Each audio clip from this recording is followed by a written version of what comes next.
What's good, gente? It's your boy Conejo, and today, man, I wanted to talk about the white boys and like their program and some of the BBCs. I'm not sure if you guys are aware of the BBCs. That's a white boy dropout gang, Brothers by Choice.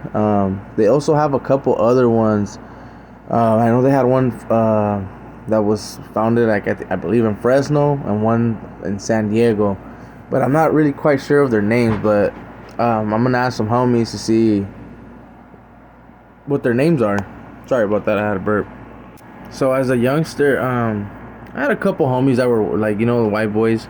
Santa Cruz does have a lot of white homies, and also they also have actually some white gangs right there. I kind of messed up. I should have put those in the Santa Cruz profiles, because they do have like they're thick right there too. Man, I messed up. That's probably why they're tripping. But yeah, I'll probably add that to. I'll do a part 2 to Santa Cruz. But yeah, so there was a lot of homies that were white that I was cool with, but most of the white ones that would talk to us, well, pretty much they were raza, bro. I mean, they would try to either talk Spanish, or you know what I mean. They'll dress like the Mexicans, I guess, if you want, like all choloed out, At least in that time. Now it's a new era, so it is what it is. I mean, if they can pull bitches like that, more power to them. But yeah, fucking. So we were cool with the couple, but like I said, they were more like Mexicans. We didn't really see them as a different race, bro. I mean, Baltimore ain't really like that. I mean, we're all mostly Hispanics, but we did have a couple of brothers that lived there. I mean, they were rare there, but there are a couple in Santa Cruz and all that. You know what I mean? But let's get back to the white guys. I'm sorry. My first encounter with the BBCs was in San Quinn, and well, at first I didn't really pay no attention. I mean, I wasn't affiliated with nothing at that time, so I'd seen everybody as regular people. But when I did get affiliated with whatever I did, they ended up showing me like some papers, and I started seeing that, well, okay, these are our allies, and they pointed out the BBCs. I guess they were allies with us at that moment, right there in San Quinn, as well as in Tracy. I don't know. I don't believe that still is going on, but they were at that moment, and yeah. So they were cool. I mean, the ones that were BBCs were mostly from up north, from Humboldt and, well, man, Whiskey County or something like that.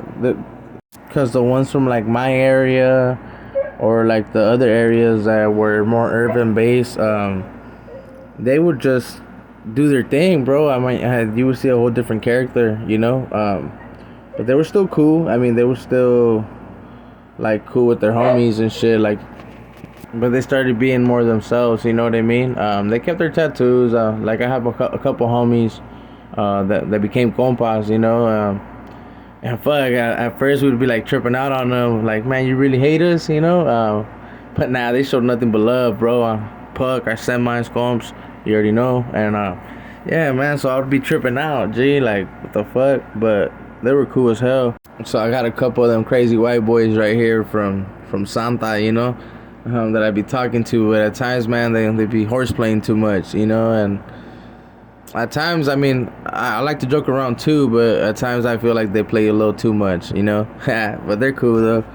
But I'm gonna keep it 100 though. One of the worstest cell fights that I seen, fuck, it was from some white boys, bro. I remember the homie and his Sally, fucking, they got into it. That's another thing I'm gonna add real quick. If you guys get into that little situation, like if you have a good ass homie on the yard or something, don't sell up with them, bro. I'll probably even make a little small video on that, but like, don't sell up with your homie, because it's not always what it seems like. You might be cool outside the cell, but once you get inside those cells, man, it could be a whole different ball game. But I'll get into that little story a little bit later. So yeah, I mean, the worstest ones I seen was from some white boys, bro. They were homies. Something happened, and one of them fools got dragged out. and me and my celly were hella tripping out because we never expected them fools to be getting off on each other, you know, because they were hella cool. So yeah, then I seen another one in Corcoran.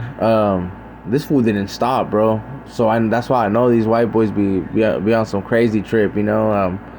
The gun was pulled out, and this fool didn't even care, bro. They came until they kept whacking him, and I think that's the only reason the cops didn't shoot, bro. Because that fool fucking was surrounded already by hella cops, and he was already getting beat up. But he was doing his thing though. Big ass white boy, bro. Not all white boys are like what people think, like they're small. Nah, bro. These white boys get big too in there, you know. Not just the brothers. And for like the white boys from down south, I mean the Woods, like the ex Woods, I guess, because I mean I was with the dropouts. So I mean they were cool, bro. I mean I didn't even see them no different, to be quite real. At first, I mean, you get some type of image just because of their tattoos, you know, but in all reality, most of them, they get that shit in there, bro. Out there in the streets, they're a whole different person. Some of them even they get their things wet here and there in some different colors, you know what I'm saying? And it ain't nothing wrong with that, bro, you know. So yeah, in all reality, like most of them, they're not racist. At least in my point of view, you know. Some people might be like, nah, these fools are crazy as hell, bro, you know. But the ones that I did talk to, they most of them even told me that they had cool ass homies that were black, you know. It's just this the politics in there that kind of messes them up, and when they drop out, I mean, they still talk to other people, and it's a little bit more cool. But let's be real, like if I was a black person, I'm still gonna see you some type of way, bro. I mean, it's kind of like kind of weird, you know. But in the yards I've been to, shit, I seen it. You know, I had a cool ass white boy. He used to be someone, you know what I mean. And this fool used to even teach me some German words. I'm not gonna say them here because I'm not gonna be like that fool American chola, you know. But yeah, he would be teaching me some words in German, and he would teach it to me, and then tell me at the end, you know. And I would be like, this guy, you know. He was funny though. He was cool. He ended up showing me some CDs that I didn't even know existed. I'm not even gonna say anything, but I mean, he was out of pocket, but he was a good ass person though. In all reality, he was a lifer, but he had a lifer with the humor. You know what I mean? And I remember one time we caught a meeting with one of the brothers that used to work there. You know, in Scholery.